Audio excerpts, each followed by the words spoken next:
నిన్న కాపుల్ని బీసీలో చేర్చాలనేటువంటి డిమాండ్తో ప్రారంభమైనటువంటి ఉద్యమం అక్రమ అరెస్టులకు వ్యతిరేకంగా ముద్దగడ పద్మనాభం గారు తలపెట్టినటువంటి దీక్ష అతి ఘోరంగా క్రూరంగా పాశవికంగా అణిచివేయటానికి చంద్రబాబు నాయుడు గారు ఆయన ప్రభుత్వం పోలీస్ యంత్రాంగం చేసినటువంటి ప్రయత్నాన్ని మేము తీవ్రంగా ఖండిస్తున్నాం. అంతేకాకుండా చంద్రబాబు నాయుడు గారు ఎన్నికలకు ముందు చేసినటువంటి వాగ్దానాలు ఏవైతే ఉన్నాయో ఏ వర్గానికి ఏ కులానికి ఏ ప్రాంతానికి చేసినటువంటి వాగ్దానాలు మేనిఫెస్టోలో పెట్టినటువంటి వాగ్దానాలు నెరవేర్చకపోతే నెరవేర్చవలసిందిగా ఆ ప్రాంతం వారు కానీ ఆ వర్గం వారు కానీ ఆ కులాల వారు కానీ పోరాట పాట పట్టినప్పుడు గొంతు ఎత్తినప్పుడు వారికి వైఎస్ఆర్ కాంగ్రెస్ పార్టీ 100కి 100 అండగా ఉంటుంది. దా క్రమంలోనే ఇవాళ వైఎస్ఆర్ కాంగ్రెస్ పార్టీ కాపుల్ని బీసీలో చేరుస్తానని చెప్పి మోసం చేస్తున్నటువంటి చంద్రబాబుకు వ్యతిరేకంగా జరుగుతున్నటువంటి ఏ ఉద్యమాన్ని అయినా కూడా బలపరచడానికి సిద్ధంగా ఉన్నది. ఎందుకు ఈ విషయాన్ని చెప్తున్నానంటే దాని వెనుకాల జగన్మోహన్ రెడ్డి గారు ఉన్నారు, దీని వెనుకాల జగన్మోహన్ రెడ్డి గారు ఉన్నారని మాట్లాడుతున్న మాటలకు సమాధానంగా నేను చెప్తున్నా, ఏ ఉద్యమం చేసినా మీరు వాగ్దానం చేసినటువంటి అంశాలను నెరవేర్చకపోతే వారికి అండగా ప్రధాన ప్రతిపక్షంగా ప్రజాస్వామ్యంలో చేయవలసినటువంటి విధానాలకు అనుగుణంగా వైఎస్ఆర్ కాంగ్రెస్ పార్టీ ఉంటుందని మరొక్కసారి చాలా స్పష్టంగా తెలియపరుస్తున్నాము. తెలుగుదేశానికి ప్రపంచానికి కూడా గమనించవలసిందిగా నేను కోరుతూ ఉన్నా. చంద్రబాబు నాయుడు గారు చేస్తున్నది ఏమిటి? వాళ్ళ అంతకుముందు కులాలకి మధ్యన చిచ్చుపెట్టి ఒక కులాన్ని లాక్కునేటటువంటి ప్రయత్నం చేసేవారు. ఇప్పుడు కులాలనే చీల్చేసి తన అధికారాన్ని శాశ్వతం చేసుకోవాలనేటువంటి ప్రయత్నం చంద్రబాబు నాయుడు గారు చేస్తున్నారంటే ఇంతకన్నా దారుణమైనటువంటి అంశం ఏమీ లేదని కూడా మనవి చేస్తున్నా. ఏమిటి ఇవాళ జరుగుతున్నటువంటి పద్ధతి? 31వ తారీఖు జనవరి 31వ తారీఖున జరిగినటువంటి సంఘటన, ఒక రైలు అదేవిధంగా 2 పోలీస్ స్టేషన్లు దగ్ధమయ్యాయి. ఎందుకు దగ్ధమయ్యాయి? 31వ తారీఖున కాపు గర్జన జరుగుతున్నదని 2 నెలల నుంచి ముందు నుంచి ముద్దగడ పద్మనాభం గారు చెబుతూనే ఉన్నారు. అక్కడ ప్రదేశాన్ని కూడా నిర్ణయించారు.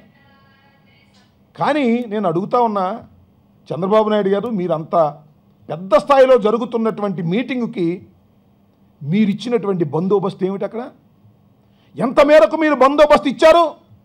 ఒకవైపున రైల్వే ట్రాక్ దగ్గరగా ఉన్నది, దీని పక్కనే మీటింగ్ స్థలం పక్కనే హైవే వెళ్తా ఉన్నది, వైజాగ్ నుంచి విజయవాడకు ఉండేటువంటి హైవే. దాని పక్కన మీటింగ్ పెడుతూ ఉంటే మీరు ఎంతమంది పోలీసులను అక్కడ పురమాయించారని అడుగుతా ఉన్నా. అంతేకాదు, నేను చాలా స్పష్టంగా చెప్పదలుచుకున్నా, ఆ రోజున అక్కడ నేరాలు జరగడానికి కావలసినటువంటి పరిస్థితులను కల్పించింది చంద్రబాబు నాయుడు ప్రభుత్వాన్ని మనవి చేస్తున్నా. అలాంటి పరిస్థితులు కల్పించి ఈ దహనకాండలు జరిగిన తర్వాత అదంతా ఎవరొకరి మీద నెట్టాలనేటువంటి ప్రయత్నం చేయడంతో భాగంగానే కుట్రపూరితంగా విషపూరితంగా అక్కడ పోలీసు బందోబస్తు లేకోకుండా ఒక అరాచకాన్ని సృష్టించడానికి కావలసినటువంటి పరిస్థితులను క్రియేట్ చేసి తన సొంత మనుషుల్ని దానిలో చొప్పించి రైలు తగలేసే కార్యక్రమం, అలాగే పోలీస్ స్టేషన్లు తగలేసే కార్యక్రమం చంద్రబాబు నాయుడు గారి తాబేదారులు చేశారనడంలో ఏ విధమైనటువంటి సందేహం లేదు. నేను అడుగుతా ఉన్నా, ఇవాళ ముద్రగడ పద్మనాభం గారి నిరాహార దీక్ష చేస్తుంటే ఎంతమంది పోలీసులు వచ్చారు, ఎంతమంది బలగాలు వచ్చారు? ఆ రోజున ఏమైపోయారు చంద్రబాబు నాయుడు గారు ఈ బలగాలన్నీ అంటున్నా. పోలీస్ స్టేషన్ మీద దాడి చేసి పోలీస్ స్టేషన్ని దహనం చేస్తుంటే గాల్లో కాల్పులు జరిపారా? లాఠీ ఎత్తారా? పోలీస్ స్టేషన్ అంటే ఏమిటని అడుగుతా ఉన్నా. పోలీస్ స్టేషన్ అంటే అక్కడ వెపన్స్ ఉండేటటువంటి ప్రాంతం, అది తుపాకులు ఉంటాయి, మిషన్ గన్స్ ఉంటాయి, లాఠీలు ఉంటాయి. అలాంటి చోట దాడి జరుగుతా నిర్ద్వందంగా నిర్మోహమాటంగా తగలేస్తూ ఉంటే ఒక్క పోలీస్ మనిషి కానీ యంత్రాంగం కానీ రియాక్ట్ అయినటువంటి పద్ధతి ఉన్నదా అని అడుగుతా ఉన్నా. ఎందుకు రియాక్ట్ కాలేదంటే నువ్వు ముందుగా వేసుకున్న పథకం ప్రకారం అది జరుగుతున్నది కాబట్టి పోలీసులు చేతులు కట్టుకు కూర్చుని అంతా జరిగిన తర్వాత ఏమన్నారు ఆ రోజున? ఇవాళ ఎవరిని అరెస్ట్ చేస్తున్నారు? ఇవాళ తునిలో వాళ్ళని, అమలాపురంలో వాళ్ళని, రాజమండ్రిలో వాళ్ళని అరెస్ట్ చేస్తున్నారు. ఆ రోజున చంద్రబాబు నాయుడు గారు మీరు ఏమన్నారు అంటున్నా? హోంమంత్రి ఏమన్నాడు? మంత్రులు ఏమన్నారు? ఒక్కసారి గుర్తు తెచ్చుకోండి. ప్రజలు మర్చిపోలేదు, మీరు మర్చిపోయారేమో. ఇదంతా వీరికి సంబంధం లేదు. ఎక్కడి నుంచో రాయలసీమ నుంచి వచ్చినటువంటి వ్యక్తులు ఈ దహనకాండకంతకి పాల్పడ్డారు తప్ప ఈస్ట్ గోదావరి, వెస్ట్ గోదావరిలో ఉన్న కాపులు శాంత స్వభావులు అని ముఖ్యమంత్రి గారి నోటెమ్మటే అన్నారే. మరి ఇప్పుడు ఎందుకు అరెస్ట్ చేయడానికి పూనుకున్నారు? ఈస్ట్ గోదావరిలో, వెస్ట్ గోదావరిలో ఉన్నటువంటి నాయకులను అడుగుతా ఉన్నా. ఆ రోజునేమో జగన్మోహన్ రెడ్డి గారి మీద నెట్టేసేటటువంటి ప్రయత్నం చేశారు. కరుణాకర్ రెడ్డి గారు వచ్చి ఇక్కడ రాయభారం చేశారని చెప్పారు. శాసనసభలోనేమో అంబటి రాంబాబు వెళ్ళి అక్కడ దాన్ని ఏంటి రెక్కీ చేశారని చెప్పారు. వీళ్ళందరూ పోయారు. ఇవాళ ఈస్ట్ గోదావరిలో, వెస్ట్ గోదావరిలో ఉన్నటువంటి మనుషుల్ని ఎందుకు అరెస్టు చేస్తున్నారు? మీరు మాట మీద ఎందుకు నిలబట్టలేదని అడుగుతా ఉన్నా. ఇవన్నీ కావాలని ఒక కుట్రపూరితమైనటువంటి వాతావరణంలో మీరు నిర్ణయించుకొని ఒక బ్లాక్మెయిల్ స్ట్రాటజీలో ఇవాళ చేస్తున్నారనేది చాలా స్పష్టంగా అర్థమవుతా ఉన్నది. ఎంత బాధ కలుగుతూ ఉన్నదంటే ఈ సమాజంలో, ప్రజాస్వామ్యంలో నిరాహార దీక్ష చేస్తున్నటువంటి వ్యక్తి, నేను అడుగుతా ఉన్నా, ముద్దగడ పద్మనాభం గారు చెడ్డ పేరు కలిగినటువంటి వ్యక్తి కాదు. ఎవరు అన్నట్టుగా ఆయనకి 8,000 ఓట్లే రావచ్చు. కానీ నీతిమంతుడు, నిజాయితీ కలిగిన వాడు, లంచాలు తీసుకోలేదు మంత్రిగా ఉండి కూడా. అలాంటి వ్యక్తి నువ్విచ్చిన హామీని నిలబెట్టమని కోరుతున్నాడు అంతే తప్ప కొత్తగా ఆయన గొంతెమ్మ కోరిక కోరటం లేదు. కాపుల్ని బీసీలో చేరుస్తానని, కాపుల కోసం ప్రత్యేకమైనటువంటి కార్పొరేషన్ వేసి సంవత్సరానికి 1000 కోట్ల చొప్పున 5,000 కోట్లు ఖర్చు పెడతానని మేనిఫెస్టోలో నువ్వు స్పష్టంగా చెప్పిన తర్వాత అది నెరవేరకపోవడం వల్ల ఆయన అడుగుతూ ఉంటే, నేను అడుగుతా ఉన్నా చంద్రబాబు నాయుడు గారు, ఫిబ్రవరి 9వ తారీఖున ముద్దగడ పద్మనాభం గారు దీక్ష చేస్తుంటే ఆ రోజున ఎందుకు తలుపులు పగలగొట్టలేదు? ఆ రోజున ఎందుకు ఇంతమంది పోలీసుల్ని పురమాయించలేదు? ఆ రోజున అచ్చెన్నాయుడు గారు ఇంకా చాలామంది నాయకులు వెళ్ళి ఆ రోజున ఆయన్ని దీక్ష విరమింపజేసేటటువంటి కార్యక్రమం చేసిన మాట వాస్తవమా కాదా? కళా వెంకట్రావు గారు, తోట తిమూర్తులు గారు, అచ్చెన్నాయుడు గారు వీళ్ళందరూ వెళ్ళి చంద్రబాబు నాయుడు గారు పంపించారు, కాపులను బీసీలో చేరుస్తారు, మీరు విరమించండి అని చెప్పిన మాట వాస్తవం కాదా? ఆ రోజున ముద్రగడ పద్మనాభం గారు మిమ్మల్ని చాలా విషయాలు అడిగితే వాటన్నిటికీ మీ మంత్రులు, మీ తాబేదారులు అంగీకరించారా లేదా అని అడుగుతా ఉన్నా. కేసులు పెట్టడానికి వీలు లేదు అని అంటే అలాగే పెట్టమని అంగీకరించారా లేదా? నేను ముద్రగడ పద్మనాభం గారు అబద్ధం చెబుతాడని నేను నమ్మడం లేదు. ఆయన ఖచ్చితంగా ఆ రోజున విరమించిన రోజున ఒక్క మాట అన్నాడు, గుర్తుపెట్టుకోండి చంద్రబాబు నాయుడు గారు, మా కాపులను బీసీలో చేర్చండి, చేరిస్తే చంద్రబాబు నాయుడు గారి కాళ్ళు కడిగి నెత్తిన జల్లుకుంటానని అన్నాడు. ఇక్కడ గమనించండి, రాజకీయం లేదు అక్కడ, చిత్తశుద్ధి. కాపుల్ని బీసీలో చేరుస్తానన్న మీరు అది నిలబెట్టుకునేంత వరకు చిత్తశుద్ధితో పోరాడాలనే భావనతోనే ఆ రోజున ముద్రగడ పద్మనాభం గారు మాట్లాడారని నేను అనుకుంటున్నా. నేనే కాదు, చూసిన వాళ్ళందరూ అనుకుంటారు. ఆ రోజున ఏమన్నారు? మీరు బీసీల్లో చేరిస్తే మీ కాళ్ళు కడిగి నెత్తిన జల్లుకుంటాననుకున్నటువంటి వ్యక్తిని వాళ్ళ మీరు చేసినటువంటి పద్ధతి ఏమిటంటున్నా? తలుపులు పగలగొట్టి భార్య పిల్లల్ని ఇష్టం వచ్చినట్టుగా చిత్రహింసలు చేసి, ఇది జరిగే ముందు మీడియా వాడు ఎవ్వరు రావడానికి వీల్లేదట ప్రజాస్వామ్యంలో. మొత్తం అందరినీ పంపించేశారు. మీడియా ఛానల్స్ ఇవి ప్రసారం చేస్తే ఊరుకోమన్నారు, లైవ్లు పెడితే ఊరుకోమన్నారు. అయినా కూడా మీ మాట వినని ఛానల్స్ని, సాక్షి లాంటి వాళ్ళని, ఇంకా 3-4 ఛానల్స్ని మీరు ఎంఎస్ వాళ్ళని బెదిరించి, ఎంత దారుణమండి! ఎస్పీలు ఫోన్ చేసి ఎంఎస్ వాళ్ళతో మీరు సాక్షి టీవీని ఇంక ఇతర ఛానల్స్ని ప్రసారం చేయొద్దంటారా పోలీసులు?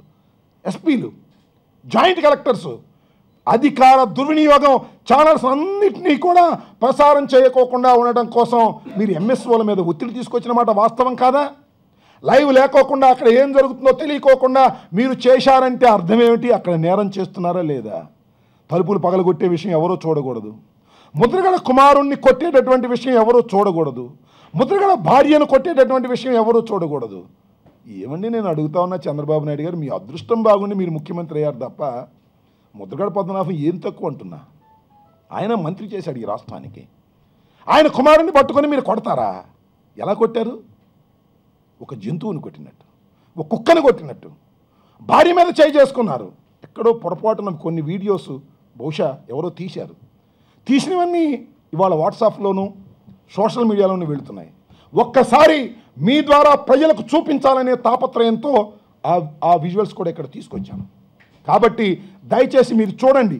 ప్రజాస్వామ్య దేశంలో ఈ విధంగా వ్యవహరించటం, మాజీ మంత్రి కుమారుణ్ణి ఒక కులానికి నాయకత్వం వహించి చేస్తున్నటువంటి వ్యక్తిని ఈ విధంగా దారుణంగా కుక్కను కొట్టినట్టుగా కొట్టడం ధర్మమేనా? ఒక్కసారి ఆలోచన చేయమని సోదరులందరినీ అడుగుతా, అన్ని కులాల వారిని అడుగుతా ఉన్నా. చంద్రబాబు నాయుడు గారు పెడతానంటే వెళ్ళామండి, కొడతానంటే ఊరుకుంటామా? ఆయన బీసీలో చేరుస్తామంటే అడుగుతా ఉన్నాం, బీసీలో నేను చేర్చను అంటే ఎందుకు అడుగుతామని చెప్పమంటున్నా. చంద్రబాబు నాయుడు గారు, మీరు పెడతానంటే వచ్చిన వాళ్ళం, కొడతామంటే వదిలిపెడతామని మాత్రం దయచేసి అనుకోవద్దని ఈ సందర్భంగా చెప్పదలుచుకున్నా. దానికి సంబంధించినటువంటి వీడియోని ఒక్కసారి మీరు చూడవలసిందిగా, ప్రజలకు చూపించవలసిందిగా నేను కోరుతున్నా. ఆంజమ్మ. Padmanabhan was earlier threatened that he would consume pesticide and commit suicide if the police tried to arrest him. He demanded the police to show him proper arrest warrant from the CBCDs. The cases against him were under its purview and not the regular police.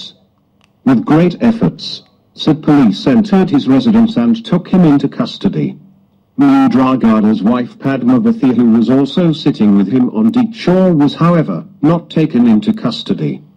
After a police attack on Padmanabhan family, Manu police attack on Padmanabhan's son. చూశారు కదా, ఇది ముద్రగడ కుమారుని ఈ విధంగా ముద్రగడ పద్మనాభం గారి కుమారుణ్ణి ఇలా కొట్టవలసినటువంటి అవసరం ఉన్నదా? ధర్మమేనా ఇది? చంద్రబాబు నాయుడు గారు నేను ఎక్కడో ఏదో మాట్లాడుతూ ఒక మాట అన్నాడు, ఏమీ చేయని వైఎస్ రాజశేఖర రెడ్డి దేవుడైపోయాడా? అన్నీ చేస్తున్న నేను దెయ్యం అయిపోయానా? నేను ఒకటే మనవి చేస్తున్నా, ముద్రగడ పద్మనాభం గారు కొన్ని సమస్యల గురించి ఇంతకు ముందు కూడా నిరాహార దీక్షలు చేశారు, ఇంతకు ముందు కూడా మొండి పట్టుదలగా నిరాహార దీక్షలు చేశారు. రాజశేఖర రెడ్డి సమయంలో కూడా నిరాహార దీక్ష ఇంతకన్నా మొండి పట్టుదలతో చేస్తే తలుపులు పగలగొట్టుకుని వెళ్ళలేదు పోలీసులు. ఆయన భార్యను చిత్రహింసలు పెట్టడానికి ప్రయత్నం చేయలేదు, ఆయన కొడుకుని ఇష్టం వచ్చినట్టుగా కొట్టడానికి ప్రయత్నం చేయలేదు. ఆయన సమస్యలు ఏమిటో తెలుసుకొని న్యాయంగా ఉన్న వాటిని పరిష్కరించి విరమింపచేశాడు. మీరు మొన్న విరమింపచేశారే అచ్చెన్నాయుడిని పంపించి, ఆ విధంగా విరమింపచేశాడు కాబట్టి ఆయన కాపుల పాలిట దైవమయ్యాడు. ఈ విధంగా చిత్రహింసలకు గురి చేశావు కాబట్టి కాపుల పాలిట రాక్షసుడవు కాబోతున్నావు చంద్రబాబు అనేది మర్చిపోవద్దని మనం చేస్తున్నా. నేను ఒకటే చెప్తున్నా, ఏదైనా కులానితో తగాదా పెట్టుకుంటే ఊరికినే పోదు. వంగవీటి మోహన రంగారావు గారి హత్య తరువాత మహానాయకుడైనటువంటి ఎన్టీ రామారావు కూడా ఓడిపోక తప్పలేదు. గుర్తుపెట్టుకో చంద్రబాబు నాయుడు గారు, నువ్వు ఇవాళ ఇస్తానని చెప్పినటువంటి వాగ్దానాన్ని నెరవేర్చకపోగా ఒక మాజీ మంత్రిని, కాపుల కోసం పోరాడుతున్నటువంటి వ్యక్తిని చిత్రహింసలకు గురి చేస్తున్న నువ్వు భారీ మూల్యం చెల్లించక తప్పదనే విషయం కొద్దిగా ఆలస్యమైనా కూడా అది జరిగి తీరుతుంది, చూడమని కోరుతూ ఉన్నా. ఇవాళ we are all appreciating Mudragada Padmanabham. Mudragada పద్మనాభాన్ని ఇన్ని చిత్రహింసలు పెట్టి రాజమండ్రి తీసుకొచ్చి హాస్పిటల్లో పెట్టినా కూడా ఆయన నిరాహార దీక్ష కొనసాగించటాన్ని అభినందిస్తున్నామని మనం చేస్తున్నాం. అంతేకాదు, రేపు ఒక ప్రతినిధి బృందం రాజమండ్రి వెళ్ళి వారికి పరామర్శించి వారికి మద్దతిచ్చి ముద్రగడ పద్మనాభం గారికి సంబంధించినటువంటి వ్యక్తులు ఎవరైతే చిత్రహింసలకు గురి అవుతున్నారో వారందరినీ కలుసుకోవడానికి ప్రయత్నం చేస్తాం. ఇవాళ రాజమండ్రి పరిసర ప్రాంతాల్లో జరుగుతున్నది ఏమిటంటే, నాకు తెలిసి కొన్ని వందల మందిని అరెస్ట్ చేశారు, ఎక్కడ పెట్టారో తెలియదు. అంతేకాదు, కొంతమందిని హౌస్ అరెస్ట్ చేశారు. ఇంత అవసరమా ఈ ప్రజాస్వామ్య దేశంలో? ఛానల్స్ బంద్ చేయటం. నేను ఒకటే మనం చేస్తున్న చంద్రబాబు నాయుడు గారు గుర్తుపెట్టుకోండి, ఛానల్స్ని బంద్ చేసి, లైవ్ను బంద్ చేసి, తలుపులు వేసేసి, పార్లమెంటులో బిల్లుని రాష్ట్ర విభజన కోసం ప్రయత్నం చేసిన కాంగ్రెస్కి ఏ గతి పట్టిందో ఇవాళ మీకు కూడా ఈ రాష్ట్రంలో అదే గతి పట్టబోతుంది. చూసుకోమని మనం చేస్తున్నాం. అంటే ఇంకా 3 సంవత్సరాలు ఉందని అనుకోవచ్చు మీరు. ముద్రగడ పద్మనాభం కుమారుడు గిరి లోకేష్ కన్నా గొప్పవాడే, గుర్తుపెట్టుకోమని మనం చేస్తున్నాం. ఇంత దౌర్భాగ్యంగా ఒక వ్యక్తిని చిత్రహింసలు గురి చేసేటటువంటి పరిస్థితికి మీరు రావడం చాలా దురదృష్టకరమైనటువంటి పరిస్థితి. ఆయన ముఖ్యమంత్రి కాలేకపోవచ్చు, కానీ నీతి నిజాయితీతో కాపుల ఉద్యమం కోసం పోరాడుతున్నటువంటి యోధుణ్ణి చిత్రహింసలు గురి చేస్తే మూల్యం చెల్లించక తప్పదు. అరెస్టులు, అణిచివేతలు ఐక్యతను మరింతగా పెంపొందింపచేస్తాయి, మరీ పట్టుదలని కట్టుబాటుని మరింతగా పెంచుతాయనేటువంటి చారిత్రక సత్యాన్ని మరిచిపోయి పోలీసు బలగాలు నీ చేతుల్లో ఉన్నాయని ఇష్టం వచ్చినట్టుగా వ్యవహరిస్తున్నారు. పోలీసు బలగాలు ఎప్పుడు మీకుండవని కూడా మనం చేస్తున్నాం. చంద్రబాబు నాయుడు గారు మీరు కూడా నిరాహార దీక్ష చేశారు. మీ పక్కన కూడా లోకేష్ ఉన్నాడు. ఆ రోజున కూడా మిమ్మల్ని అరెస్ట్ చేశారు. ఇలా కొట్టలేదే మిమ్మల్ని? లోకేష్ని ఇలా కొట్టలేదే కాంగ్రెస్ పార్టీలో ఉన్నప్పుడు? ఓ పద్ధతి ప్రకారం చేశారు. ఆ పద్ధతిని విస్మరించి ప్రారంభం రోజునే మీరు ఈ విధంగా దౌర్జన్యానికి పాల్పడి అదంతా కూడా పోలీసు మయం చేసి బెటాలియన్స్ దించేసి ఎస్పీలని డిఐజీలని దించి ఈ రకంగా చేయటం అనేది చాలా దురదృష్టకరమైనటువంటి అంశం. దీన్ని తప్పనిసరిగా వైఎస్ఆర్ కాంగ్రెస్ పార్టీ ఖండిస్తున్నారు.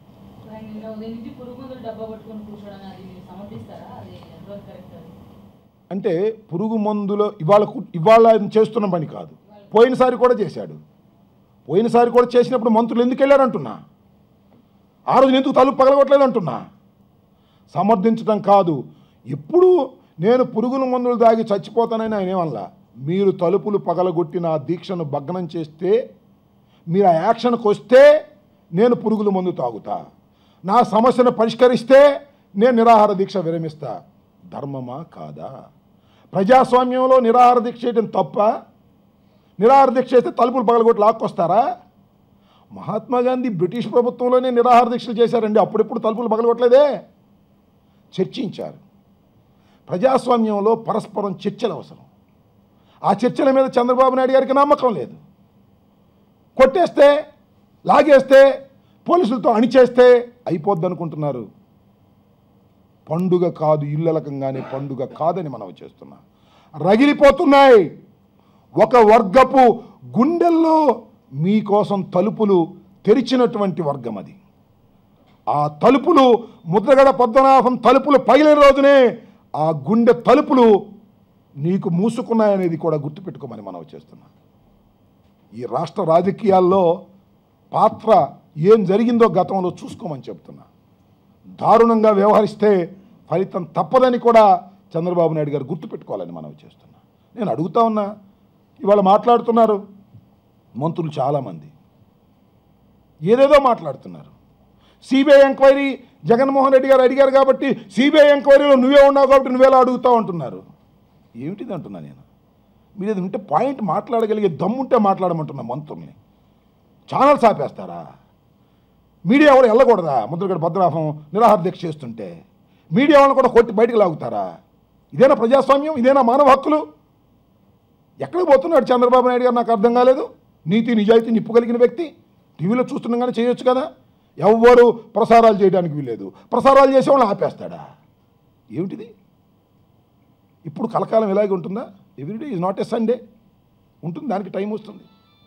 ధర్మం కాదు, ప్రజాస్వామ్య పద్ధతుల్లో వ్యవహరించడం కోసమే ముఖ్యమంత్రి అయ్యాడు తప్ప నీ సొంత వ్యవహారం చేసుకోవడానికి కాదనే విషయాన్ని దయచేసి గమనించాలని మనం చేస్తున్నాం. ఇదేదో ముద్రగడ పద్మనాభం గారిని తలుపులు పగలగొట్టి బయటకు తీసుకొచ్చి హాస్పిటల్లో చేర్చినంత మాత్రాన కాపుల్లో రగులుతున్నటువంటి విషయాలు ఆగిపోతాయి అనుకోవద్దు, మరింతగా రగులుతాయి. గాయం మీద కారం చల్లారు, ఫలితం అనుభవించక తప్పదంటున్నా. నేను అడుగుతా ఉన్నా, చంద్రబాబు నాయుడు గారు మీరు చేస్తానన్నారా చేయనన్నారా? చేస్తారనే కదా అన్న. మీరు అన్నీ చేస్తున్నా అంటారు. ఏం చేస్తున్నారు మీరు? మంజునాథన్ కమిషన్ ఏం చేసింది ఇంతవరకు? ఆగస్టు లోపల నేను కాపులను బీసీలో చేర్చేటటువంటి ప్రక్రియ పూర్తి చేస్తాను ఎందుకు హామీ ఇచ్చావు నువ్వు? మంత్రులు పంపించి ఎందుకు హామీ ఇచ్చావు ముద్రగడకి? హామీ నెరవేర్చకపోతే తలుపులు పాల్గొడతావా? ఏమిటిది? సరైనటువంటి పద్ధతి కాదు. పునరాలోచించుకోమని మనం చేస్తున్న చంద్రబాబు నాయుడు గారి మంత్రివర్గాన్ని. ఏదో ముద్రగడ పద్మనాభానికి వ్యతిరేకంగా కాపులను 4-3 మంత్రులు మాట్లాడిస్తే సరిపోయింది అనుకుంటున్నావా? కరెక్ట్ కాదు. ఆ మాట్లాడే మిత్రులకు కూడా చెప్తున్నా, మంచి పద్ధతి కాదు. మీరు చంద్రబాబును సరి చేయడానికి ప్రయత్నం చేయండి, లేకపోతే నోరు మూసుకోండి. ముద్రగడ పద్మనాభం మీద ఇరుచుకుపడితేనో, ముద్రగడ పద్మనాభం 8,000 ఓట్లు రాలేదంటేనో, ఎస్ ముద్రగడ పద్మనాభం గారికి 8,000 ఓట్లు రాకపోవచ్చు. ఆ లెక్క వస్తే చంద్రబాబు నాయుడు గారు ఓడిపోయాడు తుక్కుతుగ్గా కాంగ్రెస్ పార్టీలో. మరి ఆయన తర్వాత ముఖ్యమంత్రి అయ్యాడు. ఈ ప్రజాస్వామ్య దేశంలో ఓటమి గెలుపులు ఓట్లు లెక్కలు కాదు. ఇష్యూ ఏమిటి? ఆ ఇష్యూ మీద జరుగుతున్నటువంటి పోరాటం ఏమిటి? దాని గాఢత ఏమిటి తెలుసుకొని ప్రవర్తించకపోతే తొక్కేస్తాం, నలిపేస్తాం బ్రిటిష్ వాళ్ళలాగాను అంటే కుదరని పనిది. ఇది ప్రజాస్వామ్య దేశం అనే విషయాన్ని దయచేసి మరొకసారి మననం చేసుకోవాల్సిందిగా ఈ సందర్భంగా కోరుతున్నాం. ప్రతినిధి బృందమే వెళుతుంది. ప్రతినిధి బృందం వెళ్ళినప్పుడు జగన్ గారు ఎందుకు వెళ్తారు? ఆల్మోస్ట్ ఆల్ చాలామంది ఉన్నాం. కాపు నేతలు, మామూలు నేతలు అందరూ వెళ్తారు. అక్కడ లోకల్గా ఉన్న వాళ్ళతో కలుసుకుంటాం. అది నన్ను అడిగితే ఎలాగే పవన్ కళ్యాణ్ గారిని అడిగాను. స్పందిస్తే మంచిదే అని అనుకుంటున్నాను.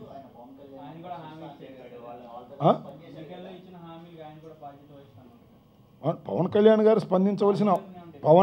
గారు స్పందించవలసినటువంటి అవసరం ఉన్నది. స్పందిస్తారా లేదా వారు చెప్పాలి, నేను చెప్పగలిగింది కాదు. స్పందిస్తే సంతోషం. చాలామంది నేను మనవి చేస్తున్నా, ఈ రాష్ట్రంలో ఉన్న రాజకీయ పార్టీలు తెలుగుదేశం మినహా ఈ సంఘటనని ఖండించవలసినటువంటి అవసరం ఉన్నది.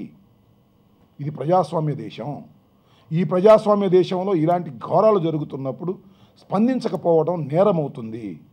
అన్ని రాజకీయ పక్షాలని, ప్రజా సంఘాలని మీరు దయచేసి ఇది తప్పని ఖండించి కాస్త చంద్రబాబు నాయుడు గారికి కొద్దిగా బుర్రలో ఆలోచన మంచి వైపు పోయి ఆలోచన చేసేటటువంటి మార్గాన్ని కల్పించవలసిందిగా ప్రజా సంఘాలని, ఇతర రాజకీయ పార్టీలని, అందరినీ విఘ్నులైనటువంటి పౌరుల్ని అందరినీ మనస్ఫూర్తిగా కోరుకున్నా. ఇది అన్యాయం, ఇది ధర్మం కాదు. సమస్య పరిష్కారం ఇలా జరగకూడదు, జరగదు. ఇలా జరిగితే సమస్య పరిష్కారం కాదు, మరింతగా ముదురుతుంది.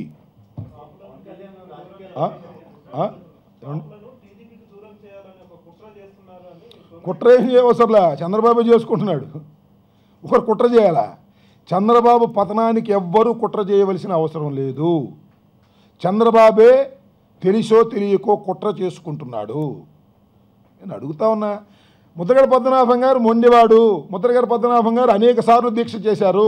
ముద్రగడ పద్మనాభం గారు అనేక సార్లు పురుగు మందు తాగుతా అన్నారు. ముద్రగడ పద్మనాభం గారు అనేక సార్లు రివాల్వర్ పెట్టి కాల్చుకుంటా అన్నారు. ఎప్పుడైనా ఇలా తలుపులు పగలగొట్టారా? ఏమొచ్చింది చంద్రబాబుకి? కక్ష, నన్ను అవినీతిపరుడు అంటున్నాడని కక్ష, వ్యక్తిగతమైన ద్వేషమా? కుమారుణ్ణి ఎందుకు కొట్టాలి? తీసుకువెళ్ళొచ్చు కదా. వ్యక్తిగతమైన కక్ష ముద్రగడ పద్మనాభం మీదే పట్టారా, లేక ఆయన వర్గీయులు అందరి మీద పట్టారా? తేలాలి. ఇది ఇంతటితో ఆగదు, ఆగకూడదు. ఇంకా